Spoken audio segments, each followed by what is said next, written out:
Shalom saudara-saudara yang dikasihi Tuhan, selamat sore. Pada saat ini kita bersama-sama berjumpa di dalam sebuah ibadah rumah, di mana di dalam minggu ini saudara-saudara kita semua memasuki minggu sengsara Tuhan Yesus Kristus.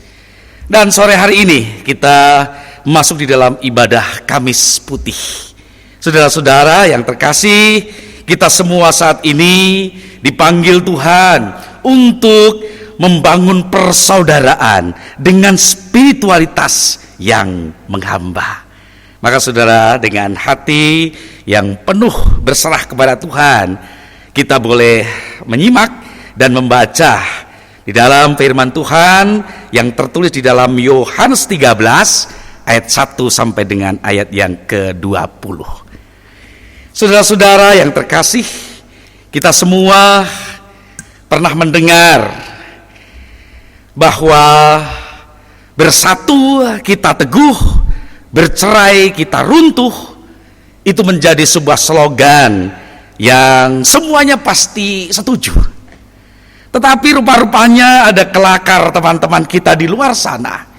Di tengah darurat COVID-19 ini saudara-saudara, mereka kurang begitu setuju dengan kata-kata itu. Mereka kemudian mengatakan lebih baik bahwa sebenarnya bercerai kita teguh, bersatu kita runtuh. Loh, kok bisa begitu? Iya Bapak Ibu Saudara, ini soal image. Kalau bersatu biasanya kemudian berkumpul, bergandengan tangan, bersama-sama dengan teman-teman banyak, berjumpa. Ini bahaya saudara-saudara. Apa? Karena pasti akan ada yang tertular COVID-19 katanya. Jadi hati-hati, kalau bersatu ini berarti justru akan memperparah keadaan kita. Lalu katanya kalau bercerai ini kan berpisah, ini kan menjauh, ada jarak saudara-saudara, social distancing. Nah, ini rupa-rupanya yang lebih menyelamatkan. Wes lah dewe-dewe, rodo adoh rapopo. Yang penting pokoknya selamat, yang penting pokoknya teguh. Teguh artinya kokoh di dalam kesehatan masing-masing. Ya, sekilas memang ini lucu saudara-saudara, bisa membalik sebuah fakta bahwa sebenarnya sekalipun ini sebuah kelakar, tetapi mau mengingatkan kita tentang konsistensi kebersamaan kita itu bagaimana. Bagaimana kebersatuan kita, persaudaraan kita teruji di dalam suasana yang begitu menggalaukan ini saudara-saudara. Saudara yang terkasih di dalam nama Tuhan Yesus Kristus, apa yang boleh kita mengerti tentang kebersamaan pasti akan membutuhkan sebuah persaudaraan. Karena bersama-sama di dalam sebuah kehidupan tanpa persaudaraan itu adalah dusta. Dan persaudaraan tanpa kebersamaan itu pun bohong saudara-saudara. Maka sebenarnya sebuah persaudaraan itu penting, sangat penting. Mengapa? Ya, karena begitu banyak masalah demi masalah, persoalan demi persoalan, ketika sudah buntu, piye meneh iki? Akhirnya apa saudara-saudara? Ketika ada semangat persaudaraan, persoalan demi persoalan itu bisa diselesaikan. Oh, ternyata ada jalan keluarnya. Oh, ternyata ada solusinya, saudara-saudara. Nah, itulah rasa persaudaraan yang begitu penting, maka harus dibangun, saudara-saudara. Tetapi memang itu tidak mudah. Tidak mudah. Kenapa? Ya, kita bisa melihat fakta yang terjadi saudara-saudara. Rupa-rupanya orang itu lebih mudah curiga satu terhadap yang lain. Orang lebih mudah saudara-saudara berpikir negatif kepada orang lain daripada berpikir positif. Mengapa begitu? Iya, karena egoisitas manusia pada umumnya, saudara-saudara, membuat satu dengan yang lain ingin menyelamatkan pribadinya masing-masing. Dan ini yang memprihatinkan. Orang mudah curiga, lalu orang juga tidak mudah percaya. Jangan-jangan orang ini mengkhianati saya. Jangan-jangan orang ini mau membunuh saya. Gek iki kurang jelomprong ke aku. Saudara-saudara, ini pikiran-pikiran yang seringkali ada di dalam pikiran orang pada umumnya, di dalam kehidupan yang penuh dengan dosa. Tetapi inilah, saudara-saudara, hal yang justru kita perangi, yang perlu kita lawan.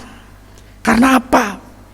Karena memang di tengah-tengah perjumpaan kita, bila mana kita hanya mengalir begitu saja, maka kita akan masuk di dalam sebuah kehidupan yang penuh kekacauan, kehidupan yang penuh kekhawatiran dan ketakutan. Dan saatnya ketika sudah ada di dalam kekacauan, kekhawatiran, curiga satu dengan yang lain, tidak percaya satu dengan yang lain, maka yang ada adalah ketegangan, pertengkaran, persaingan, saudara-saudara.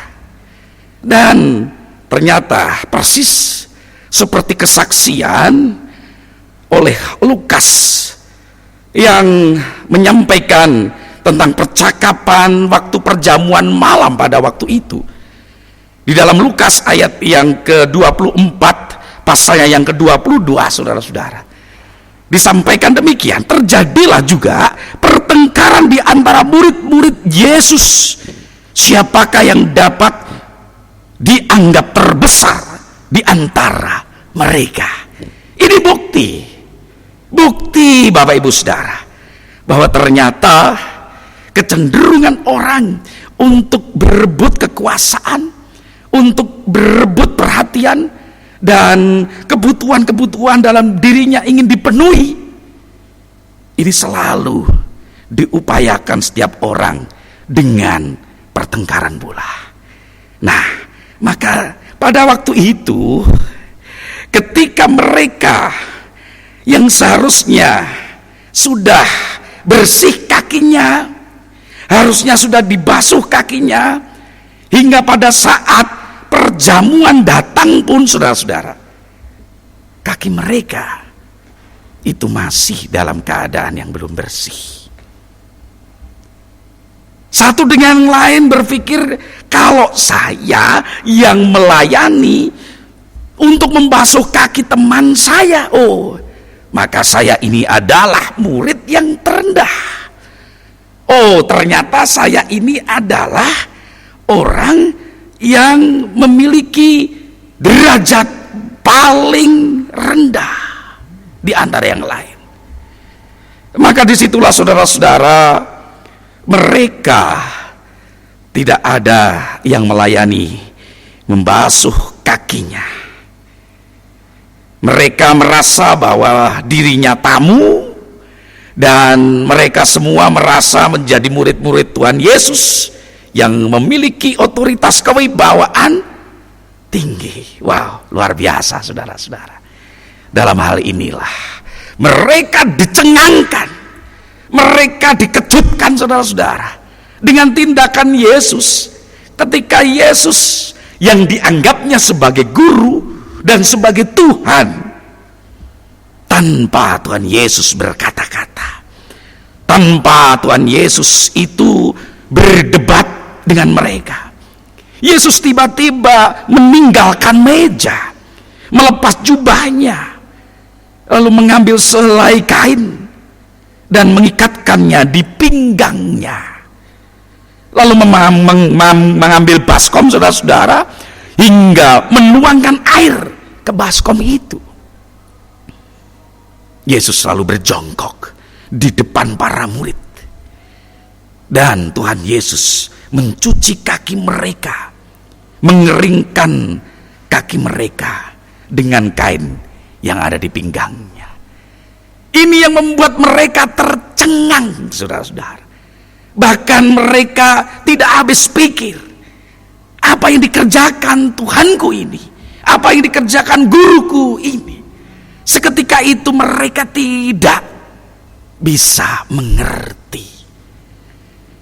Tetapi saudara-saudara, dengan tindakan ini jelas bahwa sikap Tuhan Yesus sedang menjungkir balikkan cara berpikir murid-murid Kristus, di mana mereka merasa dirinya memiliki kedudukan yang terlalu tinggi dan enggan menggantikan tugas sebagai pelayan rumah. Padahal Tuhan Yesus tidak. Tuhan Yesus mau melakukan tindakan sebagai hamba, sebagai doulos, saudara-saudara. Sikap Tuhan Yesus pada waktu itu jelas sedang mendeskonstruksi pola pikir murid-murid yang biasanya mereka memiliki sebuah otoritas, kekuasaan untuk menekan teman-temannya.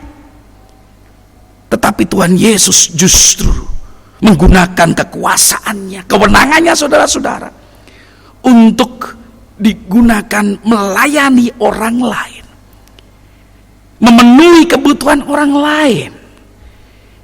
Dan bagaimana kebutuhan orang lain dapat terpenuhi, itulah saudara-saudara sebenarnya merupakan kunci pintu rumah persaudaraan. Kebutuhan apa? Saudara-saudara, kalau ngomong soal kebutuhan dasar, kita bisa bertanya kepada Abraham Maslow. Abraham Maslow mengatakan bahwa kebutuhan dasar manusia, saudara-saudara, paling tidak ada 5 yang disebutkan. Yang paling tinggi itu adalah aktualisasi diri. Yang kedua adalah penghargaan, saudara-saudara. Yang ketiga adalah kasih sayang. Lalu keempat adalah rasa aman dan perlindungan. Dan yang terakhir adalah kebutuhan fisiologis lah. Ada makanan, minuman, dan apapun yang berkaitan dengan seksualitas. Nah, jadi disinilah saudara-saudara, Tuhan Yesus sebenarnya ketika melakukan tindakan itu telah memenuhi apa yang menjadi kebutuhan murid-muridnya. Bagaimana aktualisasi diri mereka? Ya, ketika mereka menjadi murid Yesus dan berupaya supaya kakinya itu dibasuh oleh orang lain, loh, Tuhan Yesus kemudian datang. Ia kemudian membasuh kakinya, kaki mereka. Sekalipun mereka kaget, ternyata guru dan Tuhannya sendiri yang membasuh kakinya. Tetapi aktualisasi itu didapatkannya, usaha itu tidak sia-sia. Lalu kemudian bagaimana murid-murid Tuhan Yesus juga merasakan sebuah penghargaan. Jelas saudara-saudara, Yesus itu adalah guru dan Tuhan mereka, dan Yesus sendiri yang datang membasuh kaki mereka. Bukankah itu sebuah penghargaan yang luar biasa? Ini penghargaan bagi murid-muridnya yang dicintainya. Maka yang ketiga saudara-saudara, apa yang disebut kasih sayang, sebuah kebutuhan dasar dari murid-murid Tuhan Yesus. Bagaimana mereka merasa disayangi oleh gurunya, mereka merasa dicintai oleh gurunya. Disitulah saudara-saudara ada rasa saling menerima, tidak ada lagi saling menolak. Sehingga di dalam hati murid-muridnya, saudara-saudara, mereka merasa aman. Dalam hati mereka merasa dilindungi oleh orang yang benar-benar dihormati dan dijunjung tinggi. Disinilah saudara-saudara hal yang dilakukan oleh Tuhan Yesus bagi murid-muridnya. Sehingga jelas pemenuhan kebutuhan dasar pada murid-murid Kristus ini memberi dampak rasa percaya satu dengan yang lain. Bukan sebuah kecurigaan, bukan lagi melihat orang lain sebagai lawan, tetapi sebagai teman. Tidak ada lagi saudara-saudara hati menolak, tapi boleh menerima satu dengan yang lain. Bagaimana saudara-saudara? Kalau kita lihat sekarang, faktanya di tengah-tengah badai COVID-19 ini, orang yang sebenarnya kita ajak salaman, mereka pasti menolak. Karena apa? Sudah curiga, jangan-jangan ini menularkan penyakit. Bagaimana saudara-saudara kalau hal ini ada di dalam benak pikiran setiap orang, sehingga apakah rasa persaudaraan itu bisa terus terpupuk? Jika memang terus demikian, kecurigaan demi kecurigaan akan menghancurkan persaudaraan yang sebenarnya sudah terbangun. Tetapi memang ini baru saatnya saudara-saudara, kita harus mematuhi bagaimana komando perintah nasihat dari instansi kesehatan. Oh, tidak masalah. Tetapi sisi inilah sebagai potret kecil. Ketika satu dengan orang lain mungkin bisa saja curiga, maka sekarang diuji saudara-saudara. Di tengah-tengah badai COVID-19 ini kita diuji. Bagaimana rasa persaudaraan kita tetap terus kita jaga, sehingga kita melihat bagaimana keteladanan Kristus ini akan membuka pintu persaudaraan. Kita melihat saudara-saudara, masih banyak pintu-pintu yang tertutup, bahkan terkunci rapat. Pintu hati orang-orang yang di depan kita, mungkin di luar sana, dalam keadaan yang masih menolak orang lain. Disinilah kita dipanggil saudara-saudara untuk menjumpai mereka. Bahkan kita melihat orang yang satu rumah, saomah, sesemahan, namanya saja semah, suami istri, itu pun kadangkala hatinya belum tentu terbuka. Mengapa saudara-saudara? Mungkin satu dengan yang lain merasa kebutuhan dasarnya belum terpenuhi, satu dengan lain masih merasa terinjak, satu dengan lain harga dirinya justru diinjak, dibiarkan, diabaikan. Banyak hal saudara-saudara yang bisa terjadi.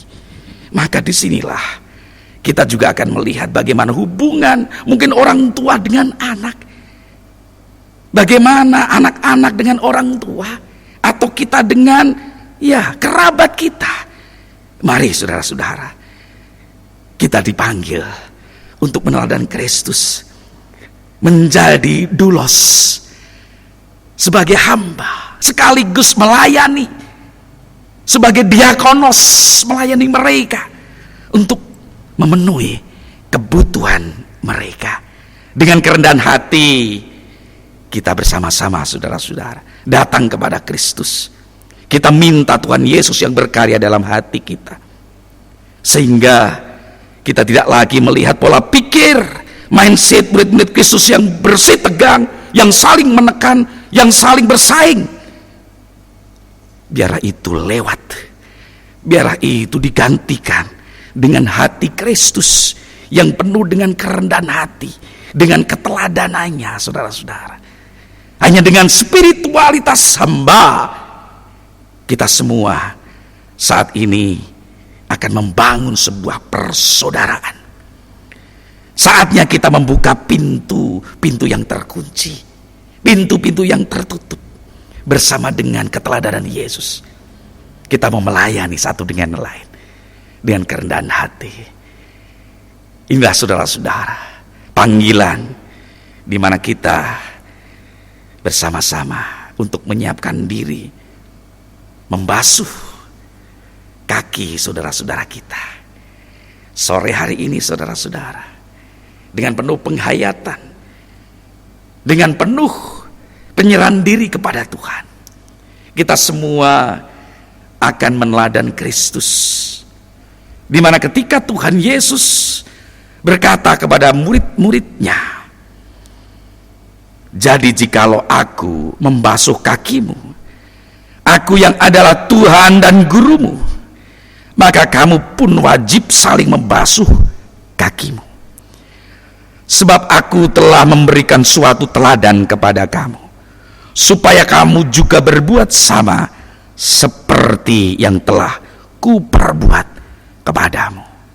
Saudara-saudara, kita sudah menyiapkan air ataupun saat ini baskom yang akan kita isi dengan air.